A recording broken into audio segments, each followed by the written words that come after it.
আমাদের এখানে আজকে দাঁড়ানোর স্পষ্ট কথা আমরা দিতে চাই। বর্তমান সরকার 2000 শহীদের রক্তের উপর দাঁড়িয়ে গঠিত একটি সরকার। কিন্তু আমরা দেখতে পাচ্ছি সরকারে বসে গিয়ে মন্ত্রী সভা গঠন করে তারা জুলাই সড়ককে বিদ্যাঙ্গুলি দেখাতে চায়। আমরা রাজভাস্কর্যের এই বাংলাদেশ থেকে স্পষ্ট বলতে চাই, 68% মানুষের রায়কে বিদ্যাঙ্গুলি দেখার ক্ষমতা আপনাদের নাই।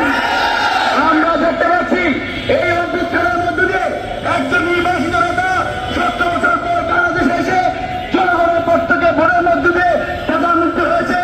একইভাবে শেখ হাসিনার পরে যারা রাজাকার হিসেবে সাব্যস্ত হয়ে হাসিসকে কাছে জয়ের কথা ছিল তারা মুক্তি পেয়ে সংসদে এসেছে।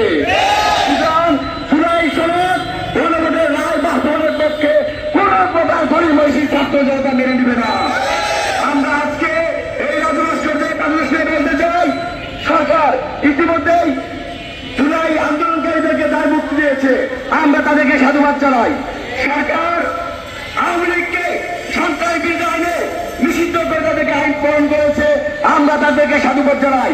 কিন্তু ইতিমধ্যে দেখতে পেয়েছি মানবাধিকার কমিশন সুপ্রিম কোর্টের যে বিচার বিভাগ প্রক্রিয়া সেই বিষয়গুলোকে নিয়ে খেলা দেওয়া শুরু করেছে। আপনারা তো 2025 সালের 19 নভেম্বর সংসদের দক্ষিণ প্লাজায় 25টি রাজনৈতিক দল বিএনপি, জামাত, গণঅধিকার থেকে শুরু করে যে ঐতিহাসিক দলে স্বাক্ষর করেছেন, নিজেদের সুবিধা অনুযায়ী সেই দলকে আপনারা বিদ্যাঙ্গুলি দেখাতে পারেন না।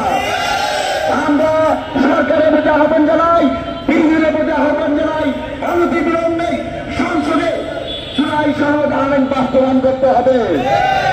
আমরা আজকে এখানে যেহেতু একটা নির্বাচিত সরকার আমরা দাবি জানাচ্ছি, কিন্তু যদি সরকার এভাবে আমাদেরকে বিদ্যাঙ্গুলি দেখাতে চায়, সৈন্য রাখাকে বাস্তবায়ন করতে না চায়, তাহলে ছাত্র অধিকার পরিষদ শুধু বিক্ষোভ সমাবেশ না, এর পরবর্তীতে কর্মসূচি ঘোষণা করতে পারতে হবে। এই সময় আমরা লং মার্চ টু ঢাকা দিয়েছি, যমুনা ব্লকের অনেক হয়েছে। এবার কিন্তু যদি সরকার আমাদের জুলাই সনদ বাস্তবায়ন না করে, তাহলে কিন্তু আমরা সংসদ ভবন ঘেরাও করতে আমরা নিরাপদ করব।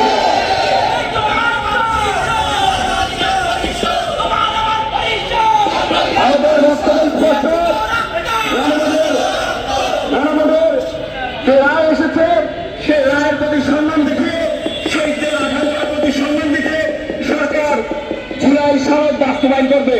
পাশাপাশি আরেকটি কথা বলে নয়, আমরা এমন একটা বাংলাদেশ পেয়েছি যেখানে তথ্য দল হবে না, পারিবারিক তন্ত্র কাজ করবে না, কিন্তু বাংলাদেশের একটি ঐতিহাসিক বিষয় আমাদের আবেগের জায়গা সেই ক্রিকেট বোর্ডকে